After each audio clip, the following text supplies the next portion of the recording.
following program, now available on video cassette. I was standing at a place we were playing. We were backstage, and it's like 2 minutes before we were supposed to go on. And I'm standing with my guitar over my back, and this guy walks up and he says, "Is it true that you don't play your own instruments?" I said, "Wait a minute. I'm fixing to walk out there in front of 15,000 people, man. If I don't play my own instruments, I'm in a lot of trouble." Chins up, boobs out, it's showtime. Time for music. We interrupt our program to bring you a special broadcast. And now for something completely different. Scott Edward Phelps. How did you rate the record? It's great. It's sold. Shut up. You're Daisy if you do. Dave Simmons. Your song touched me in a way I've never felt before. Two guys who know tunes. Talking tunes. Hey, listen to this. Played it for her, play it for me. Play it. Hi guys, I'm Taylor Swift, and this is the Audiophiles album drops. God knows that I love my music. And just for the record, I don't care.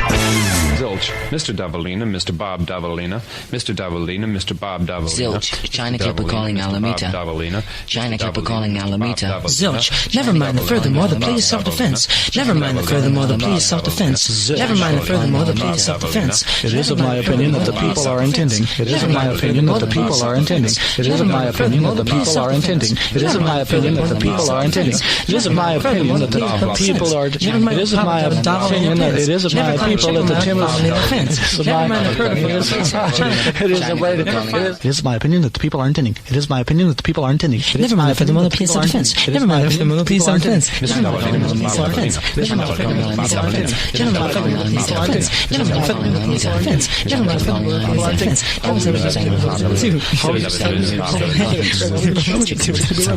Never mind the furthermore, the plea is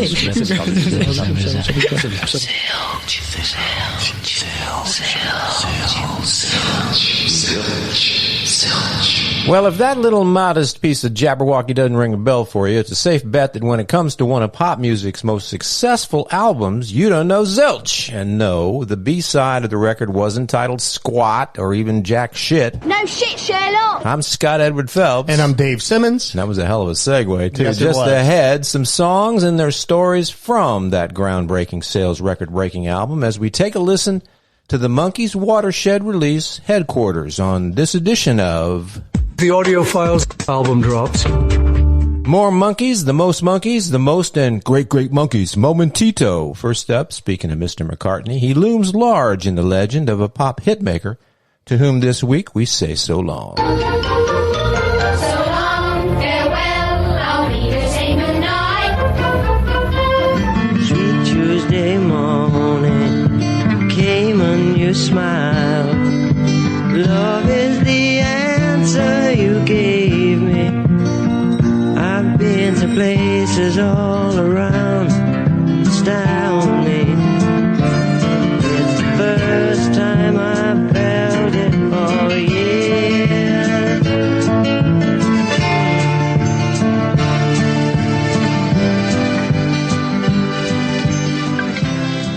You know, I got to tell you the truth. I don't have to, but I will. That was one of my favorite songs off that album. That was a really good song. He was a lovely guy, and his not a household name. His name is not a household name, and his music was not front and center in the band that brought him to fame. But Joey Molland made his fair share of contribution to the band known as Badfinger. Yes, and I think he suffered from, a lot of the things that George Harrison suffered with. I mean, Joey was a great songwriter. George Harrison, yeah, he was in a band with Pete Ham. Yeah. I can't live if living is without you. I mean, it's just, how do you compete with that? So maybe that's why the checks. Yeah, that's the best revenge. Well, maybe that's why he and George were such good friends. They were in the same boat, rowing against the stream. It's true. And by way of we haven't mentioned it, Joey Molland passed away this past week. I don't remember. Age of 77. 77. Yeah. And he had been ill for some time, I think. Yeah. And he died surrounded by his family. Joey, did you ever meet Joey? I did not. I met Joey, once. I went to a meet and greet the same night I met Mickey Dolenz.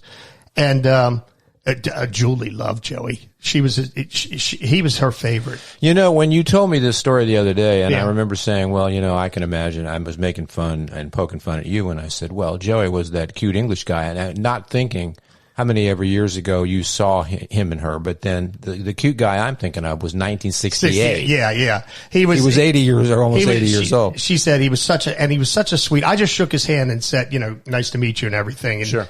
I went to talking to Mickey.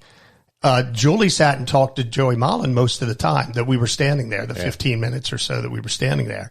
But, I had a couple of online conversations with him afterwards because, part of that meet and greet package was front row seats at the Count Basie in Red Bank, New Jersey. Okay. So the pictures I took were, I mean, amazing. I bet. Right up front. So I sent him 3 or 4 pictures and he thanked us for coming, and I told him feel free to use them, for whatever you need.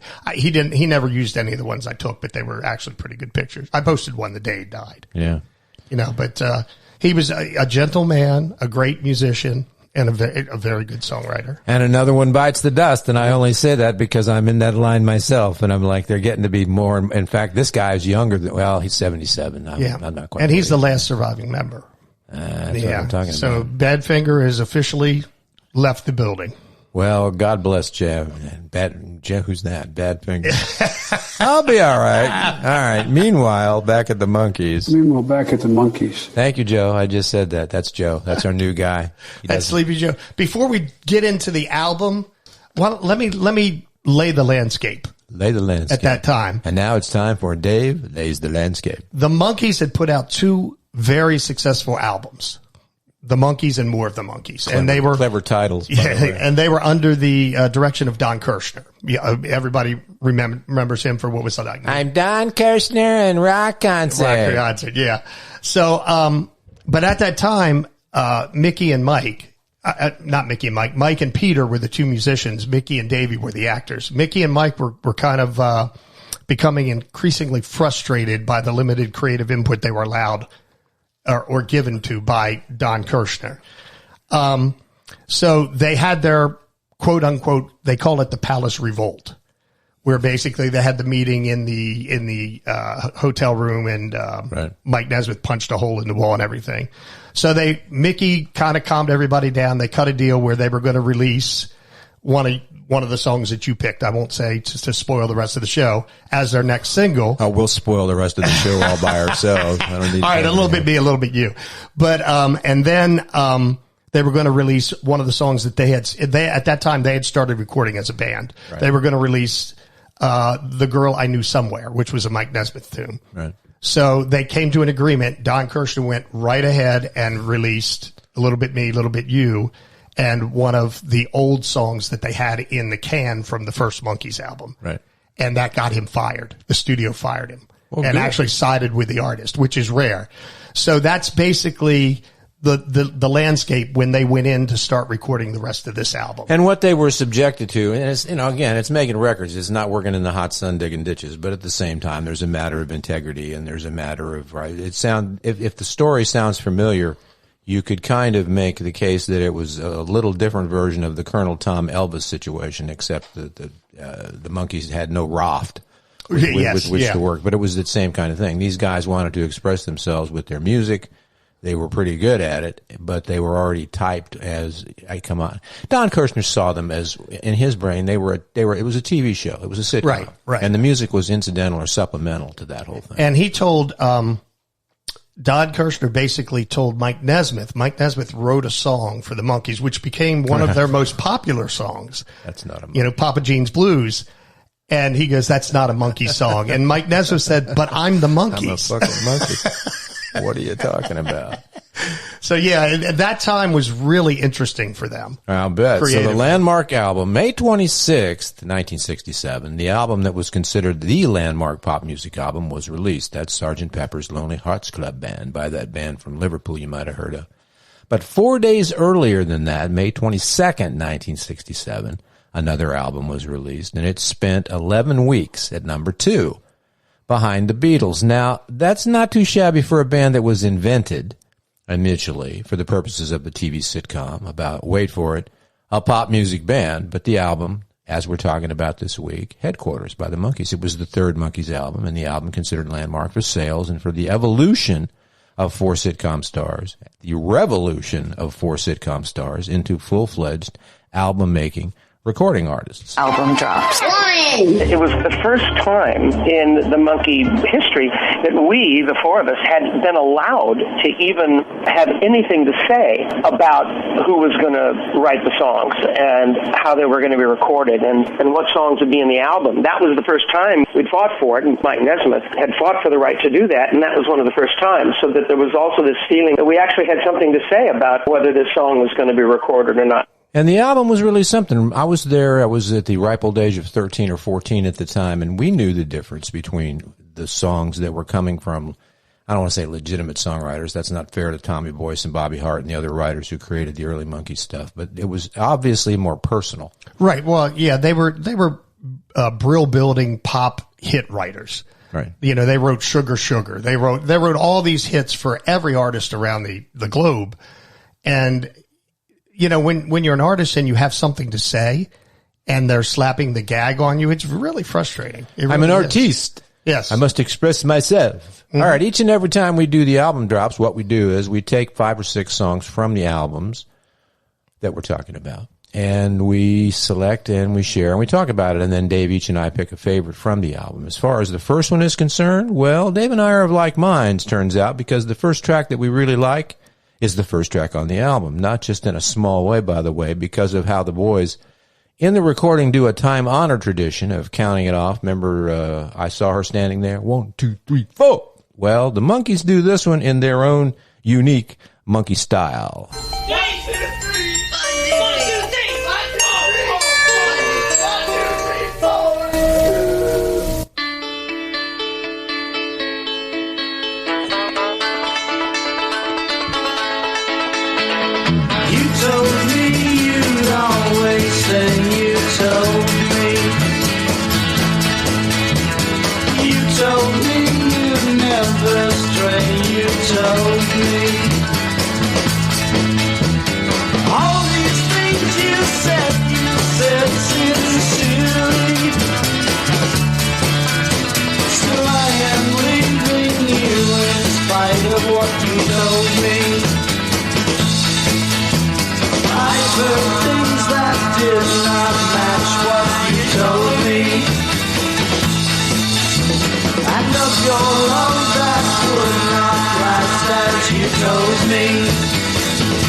One of the interesting musical characteristics of that song, and Dave and I have discussed it before, is that it sounds, the banjo kind of lifts it into a certain place, but if you take the banjo out of it, if you can do that orally and listen to it, the melody is not real high range, real low range. It's right in the middle and kind of stays there, and it gives it, and I'm not making fun of it, I'm just describing it. It reminds me of the old Ray Stevens, Ahab the Arab. Yeah.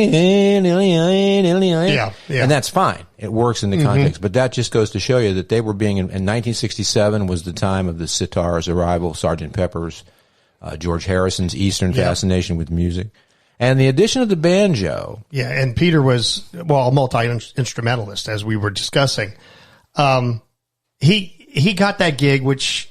we might have talked about this before. He got that gig with the Monkees through a referral from Stephen Stills, right, whose dental prowess wasn't as good as it should be. And for those of you lacking a thesaurus, it means he had rotten teeth. They basically said, do you know anybody that looks like you? They wanted a blonde that doesn't have bad teeth. And he had played in a duo or a trio in Greenwich Village. Peter Tork had played with Stephen Stills. Right. Very good friends. Stephen said, my buddy Peter is a great musician, blah, blah, blah. So that's how Peter got the job. And that story could have so easily had a sad ending had Stephen Stills not gone on to Buffalo Springfield and eventually and Crosby, Stills and Nash, because if Stephen Stills would have ended up being the Peter Scolari of pop music, and the reference being that Tom Hanks and Peter Scolari were the two guys who were in the sitcom Bosom Buddies back in the 1980s. Tom Hanks, of course, became a superstar, and who's Peter Scolari anymore? Right. But still.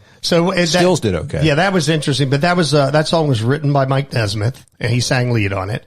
The thing that really surprised me is how good Mickey's drumming was, because he had only been drumming not even 2 years at that point. And I found this in a deep modern drummer interview. I stumbled upon it looking. This is Mickey's words. When I was in the studio during the early Monkee sessions, I would get pointers from Earl Palmer, Hal Blaine, and then guys like Buddy Miles would come over to my house and help me learn to play drums. Well, with teachers like that. Yeah, with teachers like that, it's no wonder you got good fast. And Earl Palmer and Hal Blaine, you may remember from previous broadcasts, were all part of the controversial life of our favorite bass player lady friend, Carol Kay. And members of the Wrecking Crew. Don't get me started. I went on a little journey of discovery myself, because I remember the first time I heard the first track of that album in 1967. Not the exact moment or anything. I mean, I'm not... I'm like 100 years old now, but I remember the sensation of it because it was new and fresh, and it wasn't just teeny bopper monkey songs, which was what most of the first two albums were made up of, thanks to Don Kirshner. But I didn't know right off the top of my head, so I went looking. Curiously, I asked Google/AI to tell me what is considered the first prominent pop song that ever used and featured a banjo. And A&I had come up with a list, and the list topped with two songs, MTA and Tom Dooley by the Kingston Trio, which were big hits in 61. Now, I would disclaim that Kingstons were a folk group. They weren't a rock group. So, or even a pop group. So that's kind of like, not so much. This list included Dueling Banjos from Deliverance, but that was 1972. Mm-hmm. That was 10 years later. The guy who put the AI must have been drinking or something, because they actually included in the top 10 list of the first banjos used in songs was Herman's Hermit's song, Mrs. Brown, You've Got a Lovely Daughter. That unique sound is not a banjo. Is it a sitar? No, it's a guitar. They took a wash rag and laid it over the pickup. The microphone on a guitar is called a pickup. They laid it between the pickup and the strings. Mm-hmm. And Derek Leckenby, who was the main guitar guy in Herman's Hermits, did that. Right. That was just that. It wasn't a banjo. Remember the Stampeders, Sweet City Woman?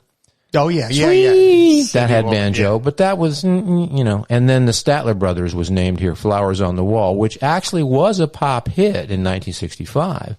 But they were a country group. Right. And that was a country western song. One interesting asterisk note here, though, another one that's marginally, it's not a pop song or a pop record, but it had a popular success. And it was 1962, 5 years before You Told Me, featured banjo on a song. It was the first bluegrass song to ever hit #1 in America. Lester Flatt and Earl Scruggs, The Ballad of Jed Clampett. Oh, yeah, from the TV show. Because the Beverly Hillbillies were such a phenomenal success. Ernest Scruggs' grandson, one of the tours I saw Mike Nesmith on, his son was playing guitar. Those families, that's what they do. Mm-hmm. All right, that takes us to Audio Drops number 2. Album Drops 2. One of my favorite Headquarters songs wasn't included on Headquarters. It was written and sung by Mickey Dolenz, and it was recorded during the sessions for Headquarters, but it didn't make the final cut. Now, it's available lots of places these days, of course. I found it on the big box set of the Headquarters album. But you're about to hear it here, free of charge. And any resemblance, and this is just my personal opinion, any resemblance to the guy Zimmerman from Hibbing, Minnesota, who changed his name to Dylan, I'd say that resemblance, given the times that this was done, is probably at least a little bit intentional. There's a little Bob Dylan, there's a little Pete Seeger, there's a little assorted other folkies of the time. Mickey sings, oh, and by the way, the title of the song and the feel of the song, for those of you who are into folk music and other music of those genres, you're going to think, yeah, I know that. Lots of guys have recorded that song through the years. That's one of them old folk things from the 1800s, that Midnight Train. Well, that's not this Midnight Train. Mickey Dolenz wrote it and sang it, and they recorded it. And it did not show up until the very last Monkees album, Changes, which was only he and Davy Jones. There you go. But for our purposes, it was recorded during the time of Headquarters. Well, I'm an angry man singing an angry song. Tell you, honey, it won't be long. Well, I'll pack my bags, get out of here with my guitar and a case of beer. Well, I'm going north and I'm going south. Tell you, honey, better shut your mouth or I'll kick your head from here to hell. You better know I can do it well.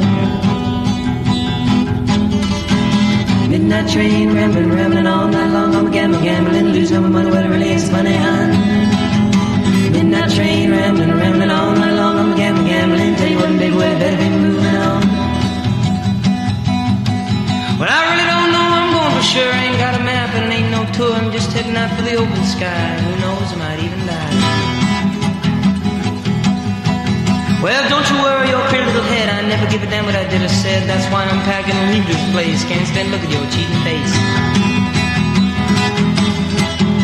Midnight train, rambling, rambling all night long. I'm a gambling, losing all my money, whatever it ain't funny, hon. Midnight train, rambling, rambling all night long. I'm a gambling, tell you what, baby, well, you better be moving on. Well, you treated me like a little boy and you played around like I was a toy. Guess you thought I had to lose. Look who's crying, guess you lose. Midnight train, rambling, rambling all night long. I'm a gambling, losing all my money, well, it really ain't funny, hon. Midnight train, rambling, rambling all night long. I'm gambling, tell you what, baby, well, you better be moving on. Midnight train, rambling, rambling all night long. I'm gambling, losing all my money. Well, it really ain't so funny, huh? Midnight train, rambling, rambling all night long. I'm gambling, tell you what, baby, well, you better be moving on. Midnight train, rambling, rambling all night long. I'm gambling, losing all my money. Well, it really ain't so funny, huh? Midnight train, rambling, rambling all night long. I'm gambling, tell you what, baby, well, you better be moving on. It's about that time, better be moving on. Get out of here, you better be moving on. That's all she wrote, you better be moving on. Hi, y'all. This is Marjorie Taylor Greene. And this is Lauren Boebert. And people say we monkey around. Ew. But we're too busy listening to the audio files. There was, in a way, two monkey bands. One was the cast of the television show that the producers had cast and that were singing and playing on a lot of the early stuff, but we had no control over what was going to be recorded. And then, after we fought for the right to do the music and did Headquarters, that was the other monkey group. That was like the Monkees group that was just us singing and writing and playing the songs that we wanted. It's a very strange story. He says that, and he was there, so I'm not going to be that guy that said, well, that's not true, because I never forget the time that I don't remember who the other guest was. Ringo Starr appeared on Howard Stern's program, one of many times he's done it. But it was alternately video cast, so you could watch what was going on. And he's sitting there talking. They had some Beatles trivia expert, some nerdy guy from out of his mom's basement who was sitting right next to Ringo, and of course thrilled to be there. But it was, and I think they did it on purpose because the guy wasn't set up to do it. He was just being himself. Right. Ringo would say something to Howard like, well, you know, we did, when we did Revolver, I did the drum track on I've Just Seen a Fist, and we decided it was a little heavier than that. And the nerd would lean forward and goes, no, that's not what happened. And Ringo would just look over at him and very, very lovingly smile and just let him keep doing it. So I'm not going to go there with what Mickey said, but it's not really a strange story. It's just, it's a repeat again of that whole concept of what Tom Parker did with Elvis. Right. Yeah, I know what you're capable of, but I'm not interested in that. It's Charlie the Tuna. Yeah. I don't care about tuna that tastes good or that's got good taste. I want tuna that tastes good. So, you know, there's that. That's crazy. And during the break when we were listening to that song, I mentioned to you, Mickey just has a soothing tone to his voice. It's very soothing. I've always loved Mickey's voice. It's not to put you to sleep, but it's in a comforting way. It's smooth, and when he harmonizes with himself like he did in that song, it's even smoother. It's just, you said that, and you're right. And I'm not trying to split hairs, but I'm further enhancing your definition in my thesaurus brain, and I'm thinking you say soothing, and I'm thinking it's also affable. Yes. I like big words. It's affable, and it's cordial and it's just in that pocket where you go. It's pleasant. Yeah. Pleasant Valley Sunday. Oh, look, it's already 6 degrees. There we go. You're right. And we're up to album drop 3. Album drops 3. All right, this one didn't make the album either, but it had a little success. A little bit. It was a single. It was number 1 in Cashbox Magazine's Top 100. Cashbox used to be the Billboard magazine that wasn't Billboard magazine. I don't think they're around anymore. And it was number 2 in the Billboard Hot 100, but as a single, it got blocked, and it got blocked by something stupid. No, I mean literally, by something stupid. And then I go and spoil it all by saying something stupid like I love you. And I guess if you're going to get prevented from being the number 1 song in the country, it took not 1 but 2 Sinatras to keep them out of the number 1 slot. There you go. Other distinctions. Do you have notes on this particular single? Because I had a note here. I had forgotten this, and I figured No, go ahead. No, it was the first single that had been released by the Monkees that featured Davy Jones on lead vocal. You're right. Yes. That's what I said. Mm-hmm. And of course, we all know the words and music by that I'm a Believer guy who really liked the Monkees a whole lot, because it was a lot of Neil Diamond and it was a little bit me and a little bit you.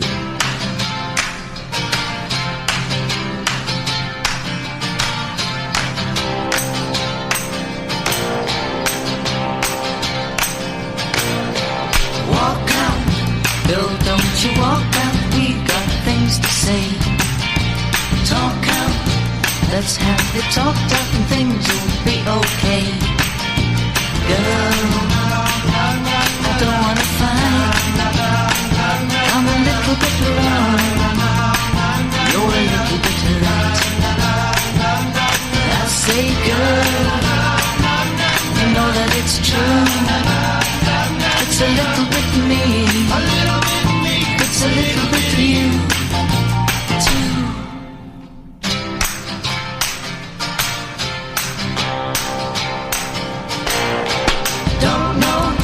Just what I said wrong, but girl, I apologize.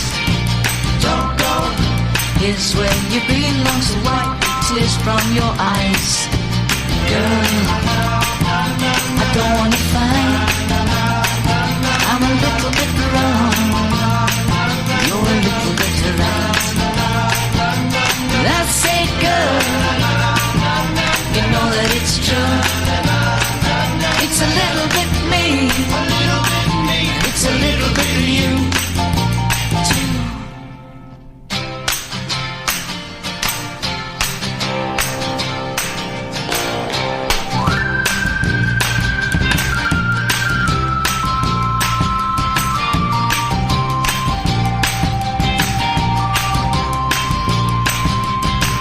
Oh girl, I don't wanna fight, I'm a little bit wrong, you're a little bit right.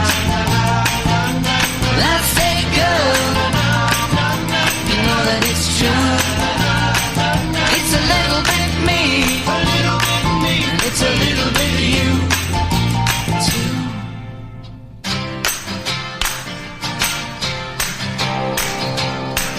It's a little bit me, it's a little bit you, it's a little bit you, it's a little bit you, it's a little bit you, it's a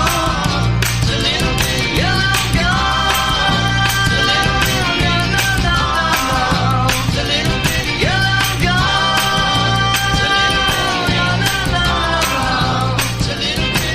Hey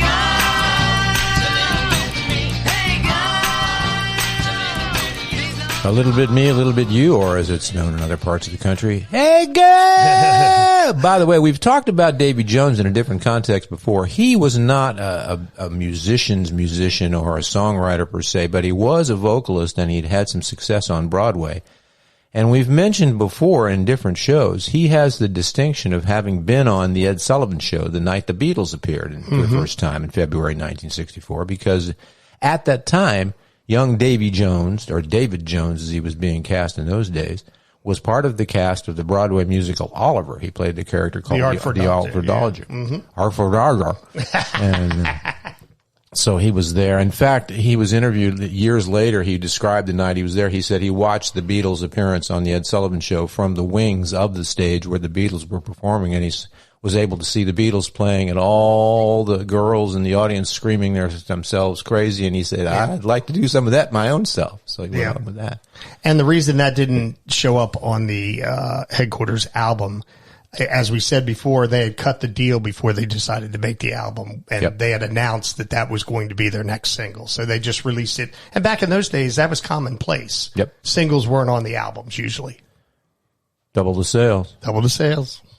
Each and every week, or each and every month, actually, is what we're doing now, about once a month, when we feature a specific album here on the old Album Drops. As I explained earlier, we take 5 or 6 songs, Dave and I split them up, and then each of us picks our own personal preferred. In this case, Dave's favorite is cleverly referred to as Dave's Fave. Hi, it's Michael, and it's time for Dave's Fave. Really? Michael Jackson? He did it for you special. Oh, that's the best. It's a very unique program. All right, here's the thing. Dave's not hip to this. It's a programming note. This is not the version of the song from the album Headquarters. This is an alternate version that was done during the recording sessions, and I thought it would be fun to listen to it, because what's different about it, I mean, the song is the same. It's the melody, it's the guy, it's all the same instrumentation and everything. There's some difference in the voices. That you're going to hear the verse voices sound like they're either double-tracked or even triple-tracked, and then there's a little bit different stuff going on in the bridge. It's just kind of fun. We'll listen, and then we'll talk and have coffee, and, you know, you just may be the one.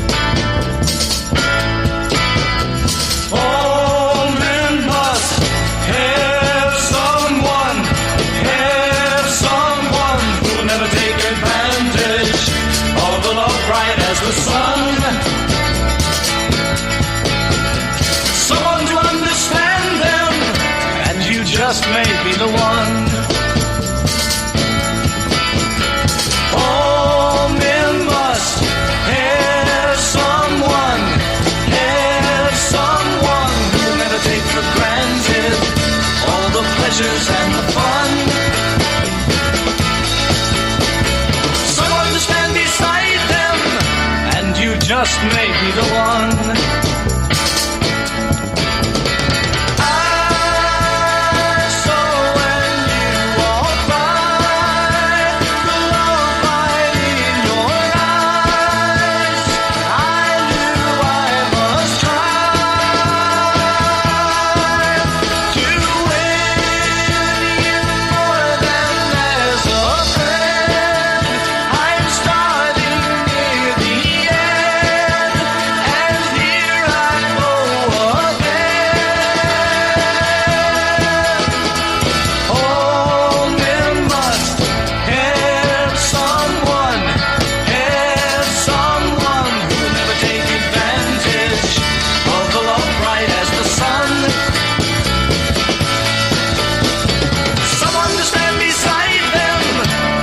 Just may be the one.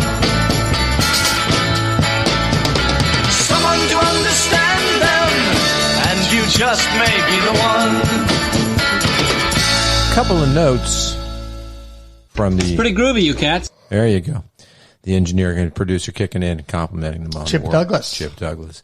Couple of notes I made and I'd forgotten. That particular version, interesting vocally, the bass was not as prominent in that version as the one they ultimately used, because there's a lot of Paul McCartney-esque, very melodic bass playing going on in that particular track. That song also, musicians will know, used that sus stuff. I don't know what key the song was in, but let's say A sus and what I call the Byrds chords. The Byrds made an entire career out of 4 albums in a row that had pretty much every song use that same. Well, and also with the Byrds, David Crosby, the one thing other than his voice he was known for is exotic tunings. So he was doing a lot of exotic guitar tunings at that time. But that song right there, And I also remember that actually was one of the first, again, I was 15, I think, at the time of that album, and I had a garage band, and I remember us playing that song. But you got to remember, this is 1967. They didn't have earbuds, earplugs, iPods, iPads, streaming services, MP3, all the high-tech sounds. We had little Victrolas with our little plastic vinyl records. And one of the first examples in my lifetime of what came to be known later as mondegreens, those things that you hear a lyric and you think it's one thing, but it's not, it's something else. We've done actual entire episodes on that. We all thought he was singing, and there was no such thing as printed lyrics, although Sgt. Pepper started with the lyrics on the back, but up until then it was very, if at all. So we had no way of knowing for sure exactly what the lyrics were. We all thought it was about some Greek god named Nimbus. Nimbus. Oh, Nimbus. Yeah. Either Oh Nimbus or even Hail Nimbus if you were listening to it at the wrong time. It was like 33 years later when we realized he was singing All Men Must. All Men Must. Yeah. And the interesting thing about that song, it was recorded during the very, to appease Mike initially, Don Kirshner just sent him to a recording studio away. Just go do some busy work. Go away. At those sessions, he recorded Papa Jean's Blues, You Must Be the One, all those songs. So those songs were rehashed for the Papa Jean's Blues ended up being on one of the first albums, the first one, I believe. But this song was rehashed for this album and re-recorded. Mm-hmm. So, but the thing that is really interesting, it was in the TV shows. Like in 1966, the year before. Yeah. But it was only like a small portion. But I've always loved that song. And I really love, like when I would see the Monkees live, him and Mickey harmonizing when they go to that 2-part harmony. Yeah. It's just... It's a crowd favorite. It's always been. We did it long before and I think, I remember I played the Farfisa and rhythm guitar and the I'm a Believer lick. Right. The 3 notes. Everybody did that, and everybody did Steppin' Stone. Mm-hmm. Steppin' Stone was a big one. But it had that same kind of thing. But even the Sex Pistols covered Stepping Stone. But You Just May Be the One was just one of those songs that everybody wanted to hear and everybody wanted to do. I did some checking on one of the sites that I check out from time to time, and I've plugged it for no personal financial gain. It's called secondhandsongs.com. You should check it out. It's like an amazing database of popular songs and anybody or everybody who ever cut them. It's a list by label, by name, artist name, by album name. You can find all kinds of versions and things. And I went looking to see how many times You Just May Be the One has been covered. They had like 11 names. Oh, wow. 5 or 6 of them they looked to be like foreign recording artists or something like that. But I did find some English names.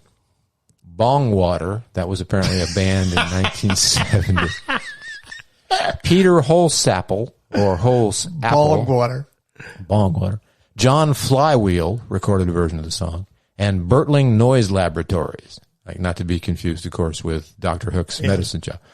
I listened to a little tiny, and this is the cool thing about this website. They've got little tabs, so if it's available on YouTube, there's a link to it. If it's available on Spotify, there's a link to it. You can it's one-stop shopping. The Bertling Noise Laboratory sounds like a garage band that had well intentions but didn't quite make it work. But here's the thing. I found this version and didn't know it existed, and I went, this looks like an opportunity, and just for fun, and Dave doesn't know I'm doing this. We used to do this a lot on the show, and it really annoyed the hell out of him because it was just an annoying thing to do. And in fairness, we're talking about playing Guess Who. And the reason real quickly why that was that way was because Dave works out in the real world at a number of jobs, a number of tasks. His days are very full. He's very busy. I'm like semi-quasi-retired and just lay around watching NCIS reruns and kind of putting shows together. So I have time to put together little diddly shit like, hey, guess who this song is? I would have been perfectly happy all the way along to trade it off every week, but there's no way that Dave had time to be able to do that without me knowing what the song was, because I'm the one that puts the songs into the program. That's true. That is true. But without putting any pressure on it, just for fun and old time's sake, it's time to play Guess Who.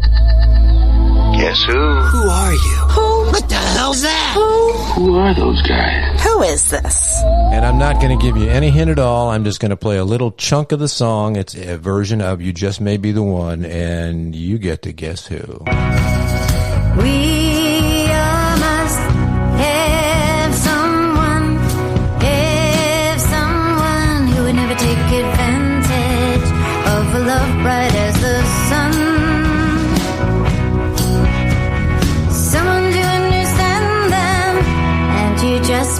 be the one.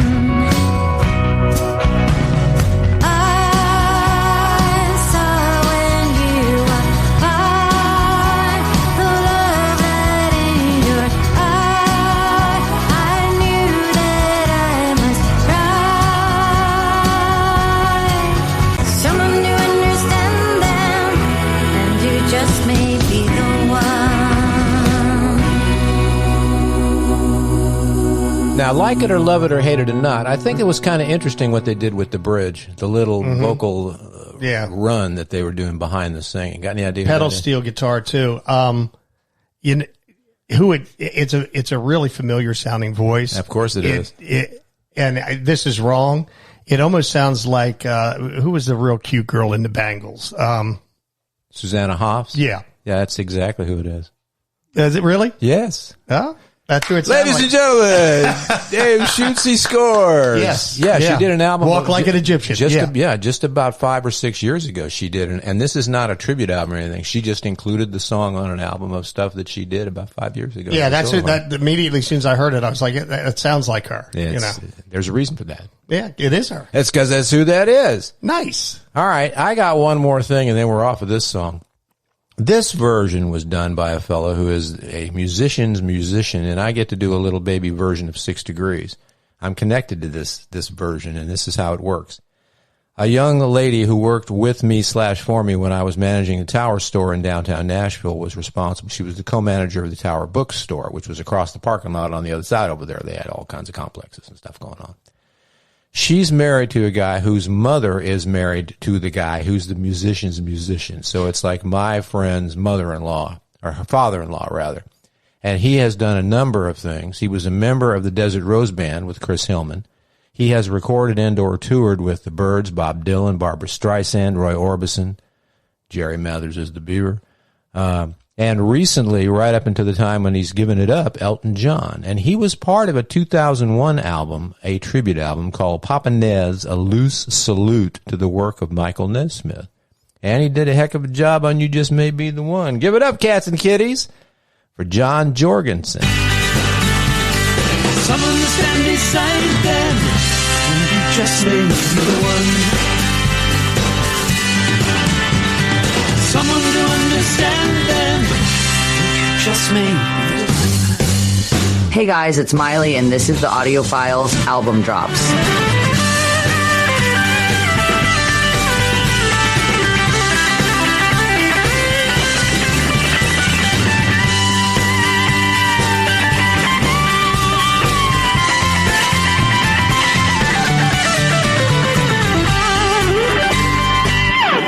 Pretty groovy, you cats. That dude plays. Mm-hmm. For sure. You never heard no instrumental riff on a monkey song like that before. No how, no way. No. All right, my favorite time, my favorite turn. And we don't call mine a fave. We call mine the SEP pick. Time for SEP's pick. A great pick. I know a little about it.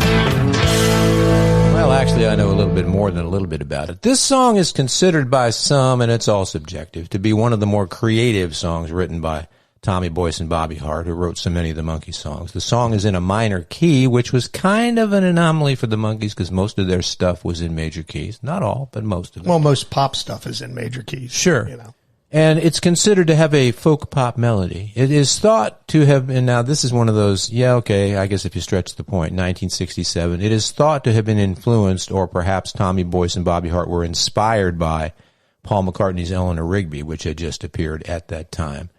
As far as that goes, I don't know about that either. But when it comes to romantic ballads, I am pretty sure, and I didn't do all the homework necessary, but I'm going to stake my claim on it, that this is the only song in pop history about a bank employee who embezzles money from his employer.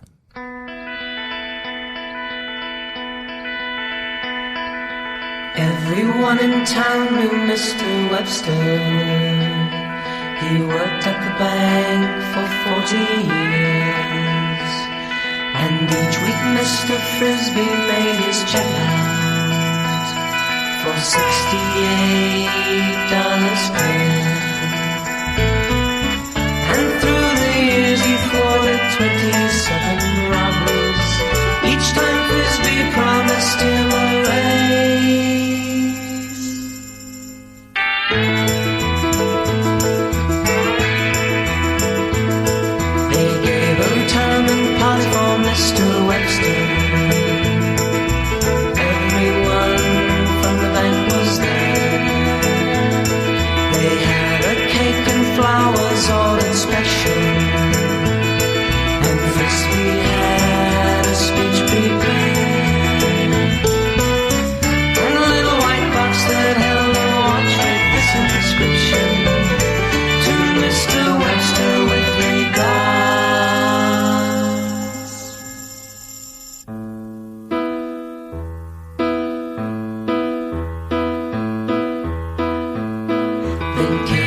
telegram from Mr. Webster.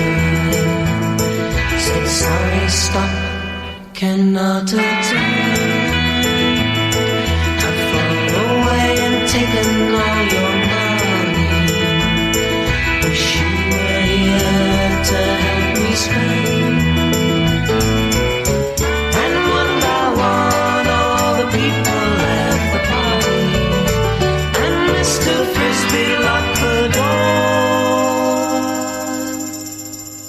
In the context of the entire album, it's an interesting piece of work because there was a lot of happy, snappy, little bit you-type stuff, although that wasn't on. And the songs that we've played for you so far. But that one was a little story song. It had a little Eleanor Rigby quality to it. All the lonely people, how much money do they steal? Yeah, the pedal steel and you know, it had a unique sound. But everybody was experimenting in 67 musically. And once again, it's time for the weekly rant. This was 1967. There were some synthesizers and there were more tracks to play on than there had been the previous years. But other than that, that was it. Yeah. It was all musicianship Mm-hmm. and it was all creativity and it was all make it different by plucking piano strings to get a certain sound or a certain sound effect or something like that. You know, I don't think I've ever shared this on the show. I don't know whether the Monkees used this, but when I did some backup singing in the 80s with Wife de Jour and was fairly green in the studios, we learned about how to make sounds that we needed without, because we didn't have the electronics, we didn't have the internet, we couldn't download all that stuff. And what I found out was we had a song that was a real hand clapper, literally. We had to have in the background kind of thing going on, like Be My Baby or something. Mm-hmm. So we all gathered around the microphone in a circle and said, okay, we're ready to go. And my wife, who was kind of an expert studio person ahead of me by that time, said, no, we're not doing it that way. It doesn't work. I said, what are you talking about? And she said, well, and she looked at Mike, who was the producer, and he goes, yeah, do it that way. That's better. And what she did was she had us all get a folding chair and set up a folding chair. So we circled the boom mic hanging in the center of it. Mm-hmm. And we sat down in the folding chairs. On your legs? And we each took, and it had to be a Billboard magazine because it was glossy. Oh, okay. And we opened up a Billboard magazine and laid it on our laps wide open and slapped the Billboard magazine. And if you take, even to this day, if you walk up to a microphone and with human hands go, even the finest microphones are going to make it sound like hand clapping, mm-hmm. but it's still not going to sound as much like hand clapping as slapping that Billboard magazine on the lap. I can imagine. And this is the kind of stuff they did. Now, as far as the tone of Mr. Webster is concerned, Tommy Boyce, I've mentioned this before, he struggled throughout his adult life with depression, and he had a brain aneurysm. He had an operation in the early 1990s from which he recuperated, but he was an alcoholic, and I've shared anecdotes. In fact, it's like half a chapter in my book, I've Never Heard of You Either, available at blurb.com. In November of 1994, he committed suicide by gunshot, and he was just 55 years old. So, talented guy. And you said he used to come into the store and talk to you, like late at night. Late at night. Yeah. Little in his pickles, and just talk about it and, share it. Just wanted to have somebody to talk to. He was a cool guy. Yeah. And Bobby Hart's still running around kicking. I believe he is. But as far as happy, snappy, peppy, well, Tommy Boyce put a kiss in that. So. Hey, this is Frank Sinatra, and you're listening to the Audio Files. And man, what a buzzkill. I'm gonna live until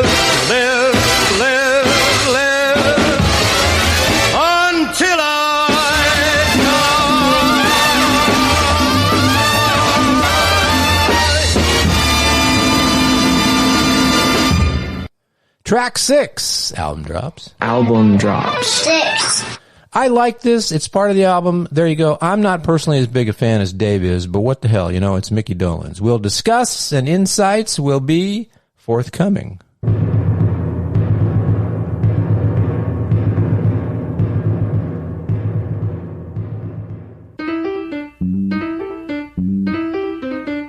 She's a wonderful lady and she's mine, all mine.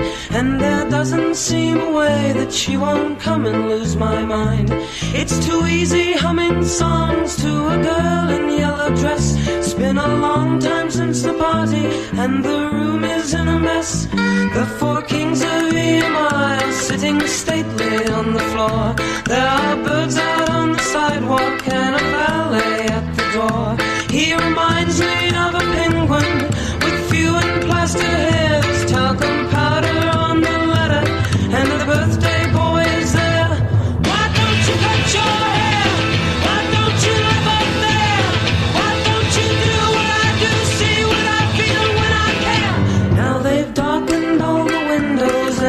seats on Naugahyde. I've been waiting for an hour, I can't find a place to hide. The being known as Wonder Girl is speaking, I believe. It's not easy trying to tell her that I shortly have to leave. Why don't you be like me? Why don't you stop and see? Why don't you hate who I hate, kill who I kill to be free?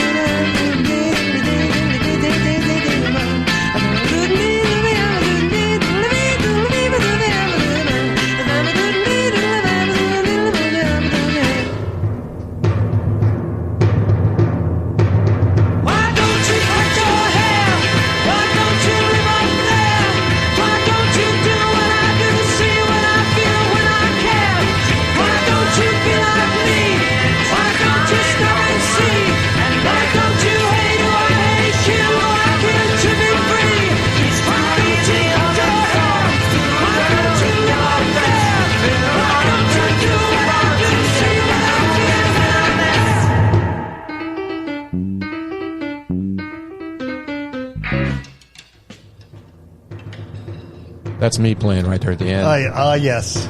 Songs from the Rainbow Room. Thank you, boys. Everyone will find the family man. That was Randy Scouse Get. That was Mickey Dolenz, actually. Well, written by Mickey Dolenz. The song's called Randy Scouse Get, written by Mickey Dolenz. It reached number 2 in the UK, but they had to change the title to alternate title because that Randy Scouse Get is something that he heard on a TV show. And the RCA complained that the original title would be rude to it's a British expression of some profanity, isn't it? Yes. You know where it came from? Randy? No. It came from the show Till Death Do Us Part, which was the precursor to All in the Family. All in the Family. Yeah. The British version of All in the Family. So he saw it on TV and he thought it sounded funny, so that's why he named the song. The song is all about the Beatles threw a party for him, and he basically he tells what happens in the party. You know, the three kings of EMI. Right. You know, the girl in the yellow dress is basically Mama Cass, his future wife, Samantha Dolenz, who was the Top of the Pops girl. She's the what's he call her? Wonder Girl. When he talks about Wonder Girl, that's her. Yeah. So he basically it's a very John Lennon like song because it just here's what happened at the party. Yeah. Like Lennon used to, you know, the way that Lennon wrote. But it's probably one of the few, if not the only, pop songs that has a timpani in it. I can't think of another. That's true. I have to look that up. I have to do the AI Google. Yeah, I don't remember. And not only is it in the song, it's the feature. Yeah. You know, and this is another one of those things, and it's time for a brief period of old fart fogey soapboxing. Dave and I were talking about this off camera a minute ago. In the context of the times, we had fun with this music. I don't remember ever making fun of this song or disparaging this song and I can imagine in the climate that we live in today, there'd be a lot. And we've talked about, not to get all buzzkillish, but the death of mankind is going to eventually be proven. Historians will write it was social media. Yes. Because the problem with social media, all the plus sides are negated, in my opinion, by the fact that the problem with social media is that everybody gets to participate. Mm-hmm. And there are some people, present company questionable, so I'll be self-deprecating to that extent, whose opinions need to not be expressed. Have them, but just keep them to yourself. Yeah. Same thing. That song right there, in the context of that album, it was fun. It wasn't Pleasant Valley Sunday. It wasn't You Just May Be the One. It was Randy Scouse Get. Right. It was a timpani, and it was Mickey dancing around doing scatting, and it was just fun. With a tablecloth around his neck. Yeah. and as I mentioned to you, too, when we're talking about the way in later years John Lennon used to rag on Paul McCartney's what he called granny music, and Maxwell Silverhammer, and When I'm 64, and stuff like that. And I'm telling you, I was there the day Sgt. Pepper was released, and I was in my record store, and we were all thrilled, and we ran home, and we put that thing on there, and the first thing we heard was it was 20 years ago today, and then we heard Getting Better, and then we heard Mr. Kite, and then we heard When I'm 64, and in the context of the album, we loved it. It was enjoyable. It was good stuff. It was fun. Well, you know what I think? I think they were actually writing the rules at that time of what is acceptable. Yeah. You know, if the Beatles did it, it was acceptable. But the climate of was more acceptable. And there are, you know, and music is like, well, it's opinions. Assholes and elbows. Everybody's got them. It's just that's a large part of what's changed, and is sad because there's no way to not do that anymore. Just enjoy the music, and if you don't care for it, here's the thing: don't listen to the music. Yes. But everybody's a music critic now. Everybody's a rock critic. Everybody's a geopolitical expert. Everybody's everybody. Everybody's got a pod. Whoa, wait a minute. Everybody's got a podcast. Wait a minute. Yeah, yeah. And this is, I don't make any apology. In fact, I'll tell you very quickly in 30 seconds or less, the last 2 years that I did talk radio and had my own thing going on, more than a couple times a week, I wouldn't be put upon. I just took it upon myself. If I got a call from a caller and I had them on the air and they started giving me crap about how, you know, my show sucked and all that kind of stuff, I got right back in their face. It was AM radio or FM family oriented radio, so I couldn't say fuck, but my tone was, you know, fuck you. Who the fuck do you think you're talking to? Because here's the difference. You want to be critical of the opinion that I'm giving you. If you want to disagree with me, then that's talk radio. That's discussion. That's the way, debate. And there's a way to go about that. But don't tell me that my show's no good. Fuck you. Who are you? Go get your own goddamn show. That's where the line gets drawn. Same thing with music. If you don't enjoy it, I don't care for that. What else you got? Right. Oh, that's crap. No. I unfriended a couple of people on Facebook a week or so ago who have been kind of the opposite side of the political line from me, but we engaged each other politely and interestingly and all that. But both of them on a particular, I'm not going to get into politics, but one of for some reason they were moved to come back at me for something that I had said, and they said, you know, that's just, you know, whatever they said, it crossed that line. They weren't disagreeing with my opinion. They were telling me, well, you were stupid, yeah. And I'm like, no. Well, all this wind back. Same thing with music. That's the beauty of it. It's available for everybody. If you want to enjoy it, and nobody's pouring it down your eardrum. Right. So I'm there for you, Paul, and I'm there for you, Mickey. And now, as we can see by the old once upon a time analog, but now totally digital clock on our phones, iPads, PC monitors, and assorted others, it's time to say bye-bye. Seems we just get started, and before you know it, comes the time we have to say bye-bye. Bye-bye. Get out of the line! That's what I always say. You want to do some hype and promo and thank yous? Real quick. This Friday night, which would be March 7th. It can be whatever you want it to be, Bubba. In the year of our Lord 2025. Bring the Lord into it. He's forsaken us. I'll be at Xfinity Live in Victory Hall playing the WWE Raw after party with my drum DJ show. That can't be a real thing. That sounds totally made up. No, it's a real thing. Okay. Believe it or not. All those words. I'd like to thank my sponsors, HHG Drums, Sam and Kevin. You're the best. Trinity Cymbals, Lynn and Robbie. Always a pleasure doing business. I'll be in Richmond, Virginia on March 22nd at the Richmond Drum Show, the RVA Drum Show. Oh, wait, I'm sorry. Hang on. I don't mean to interrupt you. Joe wants to say something. What, Joe? Meanwhile, back at the Monkees. No, buddy. We did that already. Thank you. Okay, sorry. So he means well. That's okay. Excuse me, Iowa at Solo Beat Drums. Hello, Indonesia. Oh, hello. Hello, Indonesia. Hello, Indonesia. Thank you, Iowa, for everything. Dave Volpe at AKG, Nia Cox at Excess Energy Drinks, and then Dean and Dale at Earl T Music. How come your eyebrows don't go up on anybody else's name? They go up on her name. Because I like Nia. Nia's a sweet girl. Just chatting with her yesterday. And Dean and Dale T, 2 locations, Earl T Music, earltmusic.com. They have anything that you will ever need, and shop there. And by the way, once again, at Marjorie Taylor Greene, if you're listening, it's absolutely critically important that you never ever set foot in Earl T Music. You can thank us later. And that's it. What about you, Scott? What's going on? Well, not too much. There's a new episode of 45 RPM up. This week it's Beatle Bargain Bin Volume 2. What it is Beatle songs done by an assortment of people. Their songs have been covered a cajillion times by cajillion bunches of people, but I culled out a bunch of interesting ones that make you go, oh my God, or assorted other fun things. Like, what's one quick example? Patty Duke. Remember Patty Duke? Yes. A hot dog makes you lose control. And she was in A Miracle Worker and all. You can Google her, kids, if you don't remember who she was. She did a version of A World Without Love, the Peter and Gordon song, which was a Paul McCartney and John Lennon tune. So anyway, that's there at 45 RPM, found wherever other podcasts are found. Where are other podcasts found, Scott? Well, you got your Apple Podcast here, Carla, and let's see, we got your iHeartRadio, and back in 1914, there was the... That's a pretty good cliff. I like that. I am a pretty good cliff.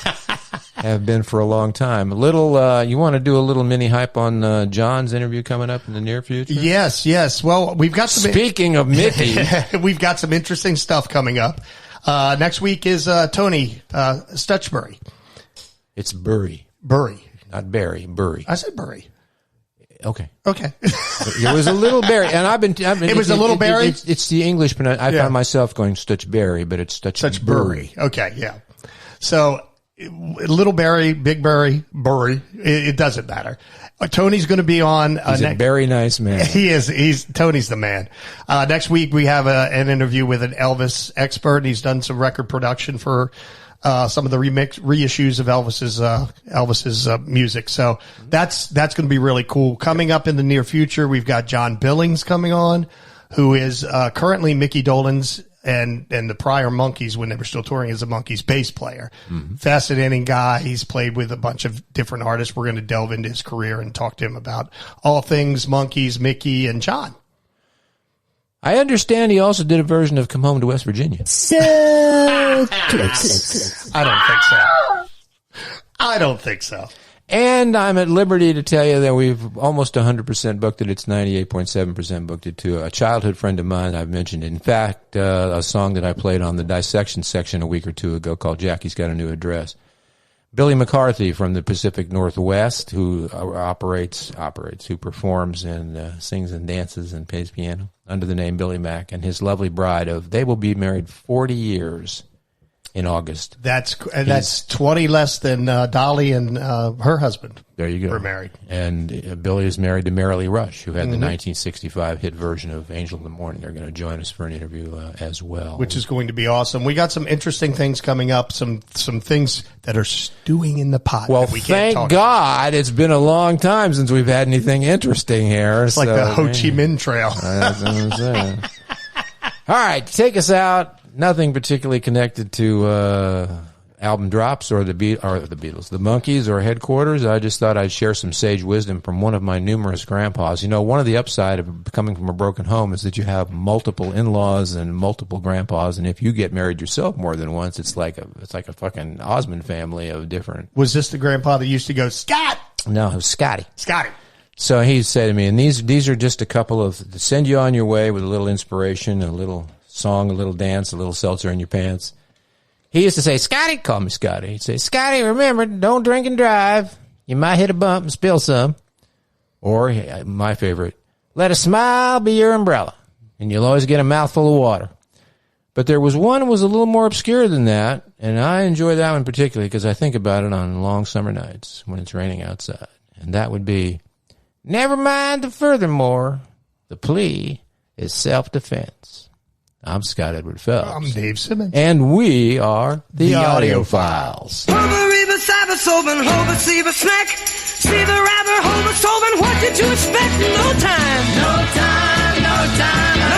for you. No time at all. I got no time, baby. Got lots of better things. The Audiophiles is produced in the United States of America. Questions, comments, and witty banter welcome. AudiophilesBroadcast@gmail.com. You don't seem to make no sense. Never mind it furthermore to play a self-defense. No time